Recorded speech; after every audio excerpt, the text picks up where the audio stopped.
Fala galera Casque, mais uma vez estamos aqui no nosso podcast, seja bem-vindo. Hoje mais uma vez dando continuidade à nossa programação e aos programas que nós estamos aqui para informar você, para orientar e trazer experiências para a sua vida. E hoje nós estamos com convidadas especiais aqui. Nós temos aqui a professora Estelina, professora de português do Colégio Casque. Seja bem-vinda. Muito obrigada, pastor. Bom dia, gente bonita.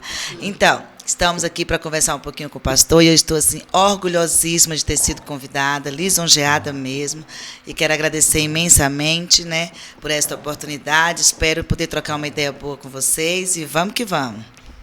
Quero apresentar para vocês também a aluna Esther, do terceiro médio B, uma querida, comunicação nata, está conosco também, e ela fará uma apresentação para vocês. Vamos lá, Esther? Oi, gente, é um prazer estar aqui com vocês mais uma vez.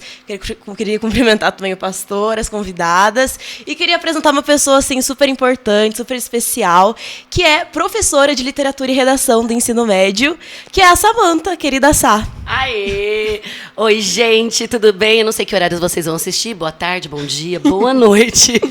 Também é um prazer. Aqui ainda mais é que a gente, né, já tem uma afinidade de par aí de matéria, gostamos muito de redação e tudo mais. É um prazer também estar aqui com a Té, o pastor, né, que é um Vieira, gente boa, todo Vieira é legal. E bora lá, Sempre então. foi. Achei uma marmelada, mas tudo bem. Mas aí, Esther, começa aí, fazendo hoje as perguntas. Vamos começar então. Queria direcionar essa pergunta para a Samanta. Gente, lembrando que eu dou nota para ela. E ela, como eu já falei, é a nossa professora de redação e literatura. E eu queria falar um pouquinho sobre a redação. E eu queria saber como você se sente quando um aluno consegue colocar em prática tudo aquilo que você ensina. Então, eu falo, né, costumo, principalmente no ensino médio, que já vem da questão de despertar uma escrita, né, já vem trazendo uma identidade. Escrever, principalmente, por exemplo, para o Enem, tem uma certa fórmula, o Enem deixa muito claro o que ele quer, que eu acho bem democrático, né, não é aquela coisa... O que o Enem pede? Você pega o manual do candidato, está lá. E quando a gente recebe um texto que tem autoria, ou seja, um DNA do aluno, você fala... Aí, né, fez esse barulho, você conseguiu colocar o que ele queria ali.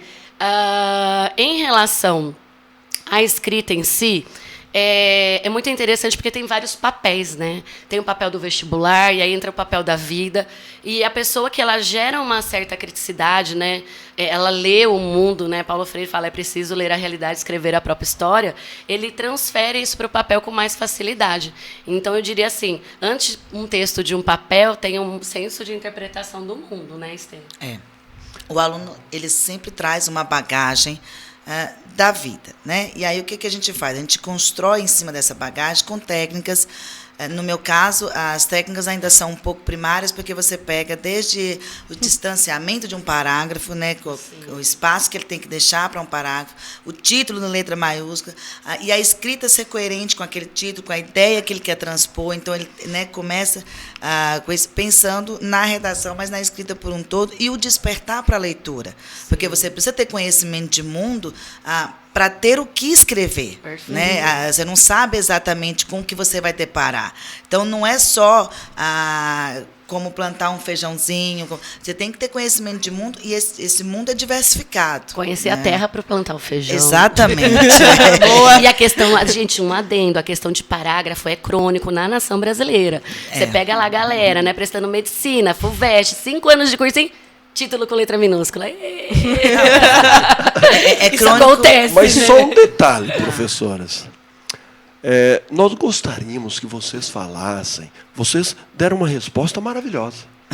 Obrigada. Maravilhosa. O diretor. Maravilhosa. Mas o RH não vai vir. Qual é o sentimento que você sente quando você pensa, nossa, ele escreveu? É 1000. Pum! 1000. Foi. 45, né? 50. É quase um parto. Não, mas eu fiz com barulho. É uma interjeição, né? Quando eu faço assim... Aí eu falo, escreveu. É porque o pessoal das exatas não entende muito. Não entende. Você corrige uma tese, melhor, mas O pessoal das pastor. exatas. O pessoal das tipo assim, exatas. você fica alegre, fica Mas- sentimental. Pastor, fica o senhor emocionada. é uma pessoa afinca no saber.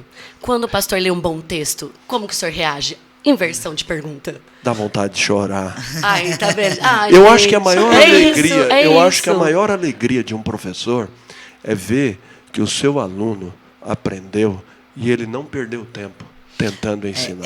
Comparando a Show. nós com o senhor, pastor, é como assim, o senhor pegar um ateu e ele, né, depois entender quem é Jesus, a importância de Jesus. Talvez ele não se torne, vamos supor, um servo de Deus ou um próprio pastor, mas ele já começa a aceitar e, às vezes, já entender, por exemplo, numa hora de desespero, que ele tem para quem clamar. O nosso caso é a mesma coisa. Por exemplo, eu pego no 6º ano, às vezes, muito cru. Né? E cru para várias coisas, assim, cru de conhecimento de mundo, que eles vêm ainda mais no pós-pandemia, muito ainda mimadinhos, muito ainda infantis, né, com pensamento infantil. Então, e eu os levo pelo menos até o 9º ano. Então, eu já entrego diferentes. Claro que com ainda muita necessidade de técnica, muita necessidade de prática, de treino, de conhecimento, de leitura, mas já entrego, né, sabendo dar o espaço de parágrafo, pelo menos. Né? A gente pega depois uma tese de um engenheiro que não deu. Né? Às vezes você precisa ligar para ele, se eu puser a vírgula aqui, vai ter um sentido. Se eu puser aqui, ela vai ter outro sentido. E aí, qual sentido você quer dar? Né? Você corrigir uma tese, você tem que fazer isso. Vou puxar para humanas aqui, galera. Pastor, a escrita, né? Até é uma escritora também nata, enfim, ela vai entender o lugar de fala aqui. Infelizmente, eu nunca dei aula para Mas tem uma questão que o texto, ele é vivo. Né? Independente da área que você é, a comunicação pela escrita é universal. Então, você ter o privilégio de construir a sua ideia e conseguir transmitir aquele quem recebe, falar, nossa, que bacana, né? Igual o aluno consegue estruturar com técnicas e tudo mais. Eu falo assim, a comunicação, ela é interdisciplinar, ela é mundial. Então, assim, a gente orienta tudo mais, mas ela vai surpreender a minha, a Esther, Todo mundo. né? É muito interessante isso. Eu acho que a comunicação é uma arte, porque muitas vezes você fala algo pensando que você está sendo entendido. Total. E a pessoa entende de uma forma totalmente diferente daquilo Isso é que um você problema queria. para o aluno. Quando você vira para ele, que é a tal da ideia implícita no texto. Né? Você fala assim, olha, tá meio implícito. Mas é claro para mim. Então, você é o comunicador, não o receptor. Quem está recebendo tem uma lacuna. Essa ideia ficou implícita, né? De pneu vai para abacaxi, que momento que isso casa. Isso acontece até em outras matérias, por exemplo, história, né? Ele sabe quem descobriu o Brasil, ele sabe o ano que foi, só que quando ele vai transpor para o papel e se fazer entender por escrito, é onde às vezes pecam e aí volta, né? Às vezes com mínimos detalhezinhos, uma conjunção, uma vírgula, um ponto ali, né? E quando a gente consegue fazer com que, por exemplo, ele chegue nos anos seguintes, né, já conseguindo se fazer entender nessas pequenas coisinhas, já é um ganho muito grande para nós. Sim. Sim, perfeito. E trazendo para o nosso contexto agora de DG de oração e toda a programação que a gente está tendo, eu queria perguntar para vocês qual a importância da oração na vida de vocês, de modo pessoal mesmo. Para mim é tudo. Desde sempre. Eu tive o privilégio de nascer em um lar cristão, ter sido criada nele, e então orar para mim é tudo. E eu tento já passar isso para a minha filhinha de 2 anos e 3 meses, que ela tem que orar para dormir, ela tem que orar para comer, que ela tem que agradecer. E já ensino, inclusive, quero tal coisa. Se Deus preparar, né, você vai ter.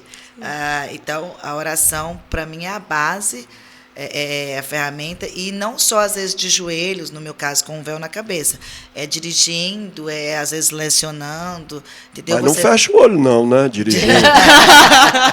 Ela usa óculos Deus, para se também. Gente, implícito, tá vendo o implícito?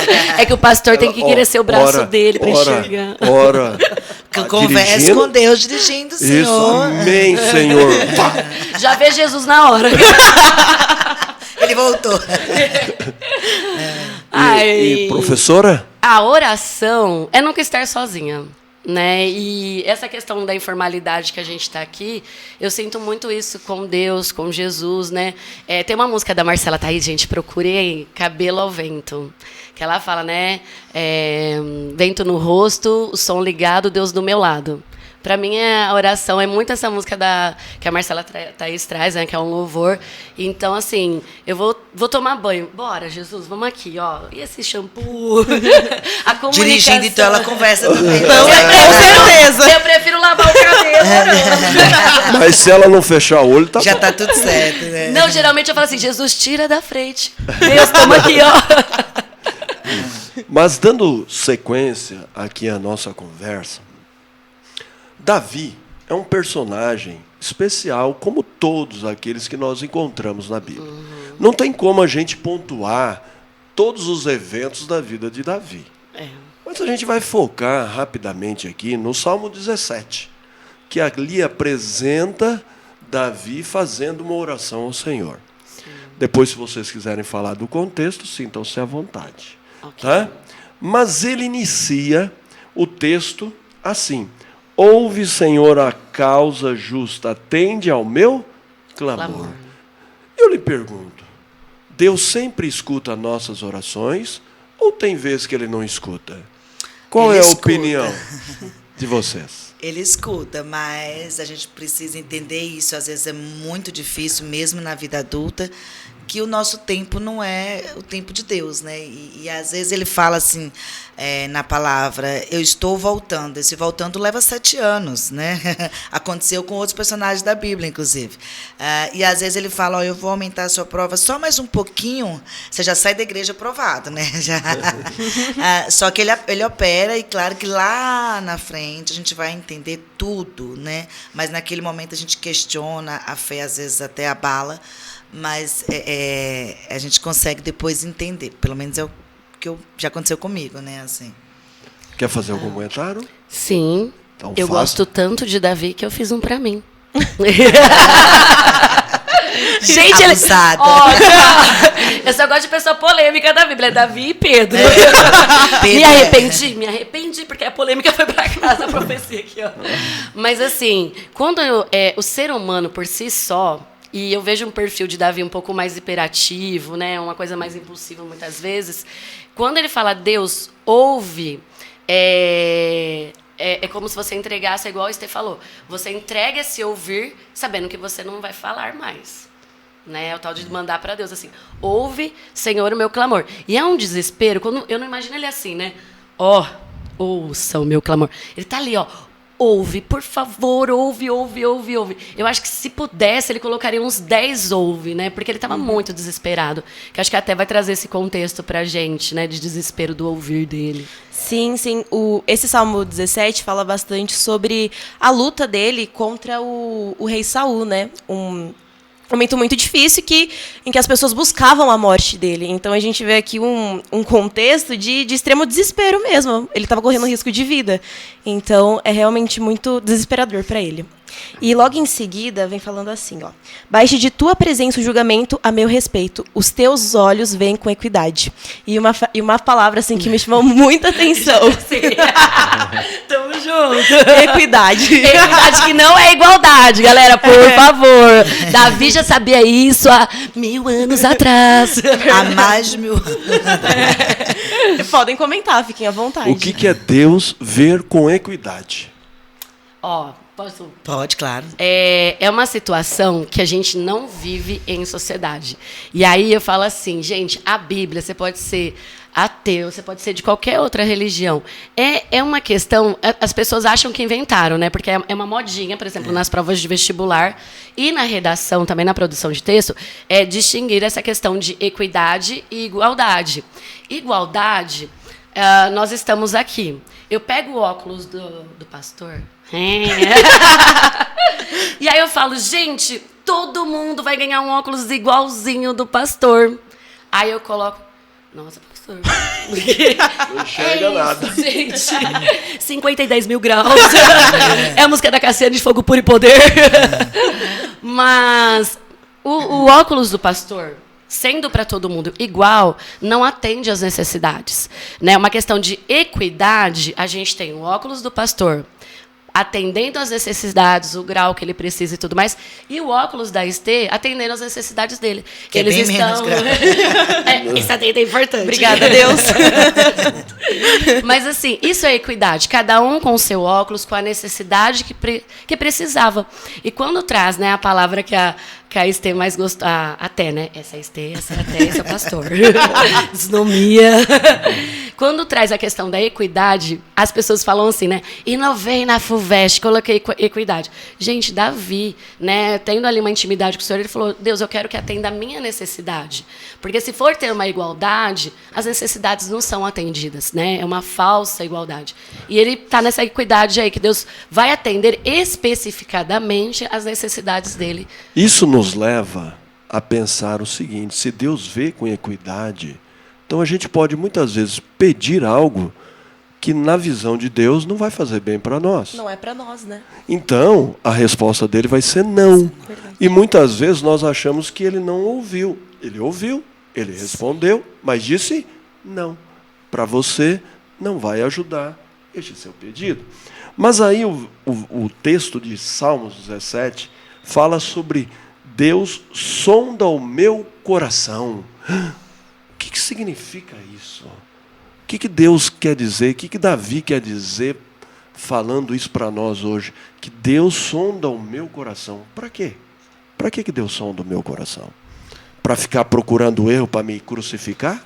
Eu acho que para saber se está preparado para receber, né, para Deus atender aquele pedido que ele fez, porque a gente tem as necessidades materiais e as espirituais, e Deus, como é onipresente, ele atende as duas e vê o resultado das duas. Será que se eu der, vamos pensar em bens materiais aqui, para determinada pessoa, ela vai permanecer com a minha graça no coração dela, ela vai permanecer orando mais de uma vez ao dia, ela vai lembrar de mim, ela vai me colocar em primeiro lugar, e Deus sabe até onde cada coração vai, até onde cada coração aguenta, sem perder o foco que é a vida eterna, né? Então, eu acho que quando ele fala sonda o meu coração, é para saber se realmente ele está preparado para receber, né, aquilo.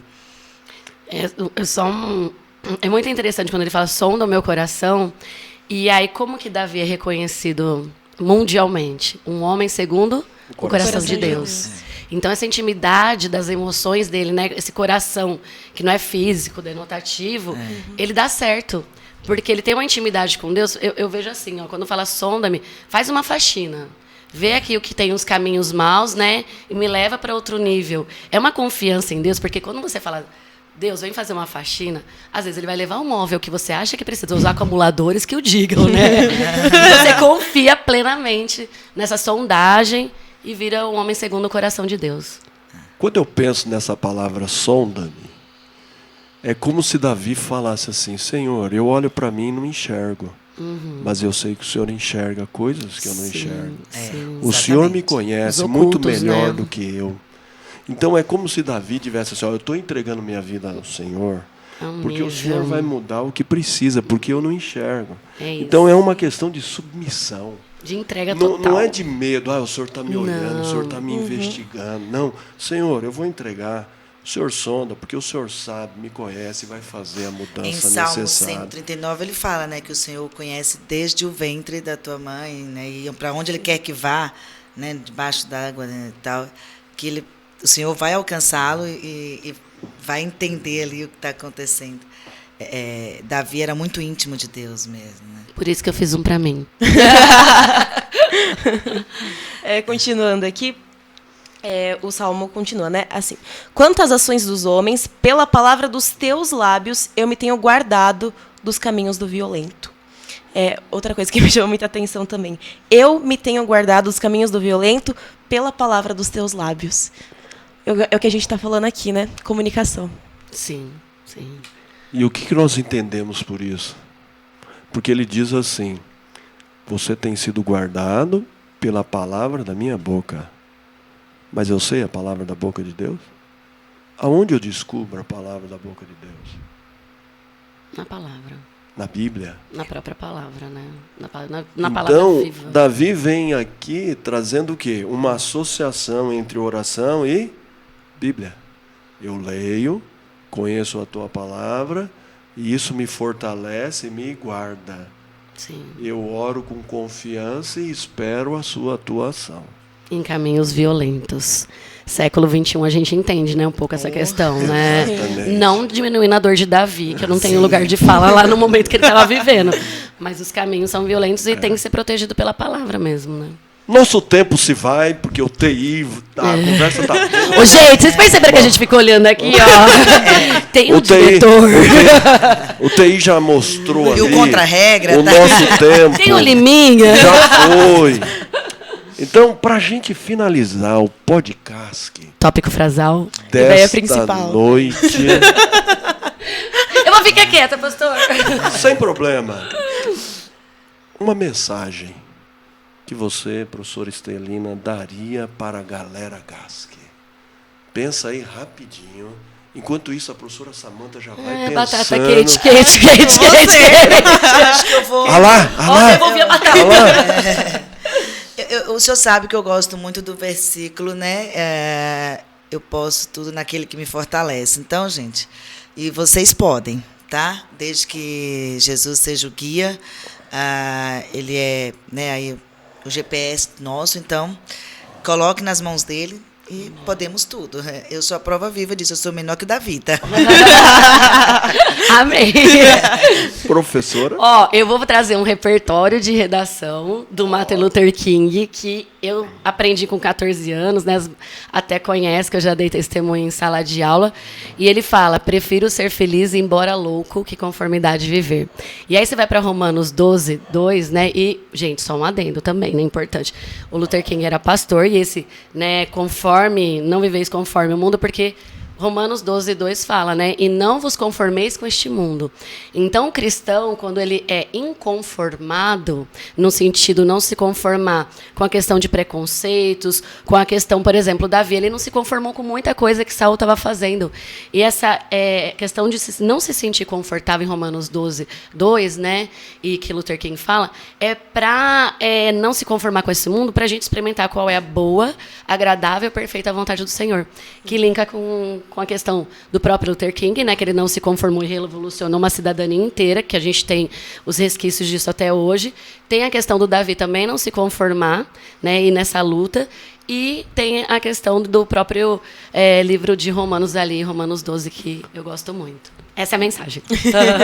Mas o interessante é que nós não nos conformamos, mas esperamos em Deus. Amém. Foi um prazer, galera GASC.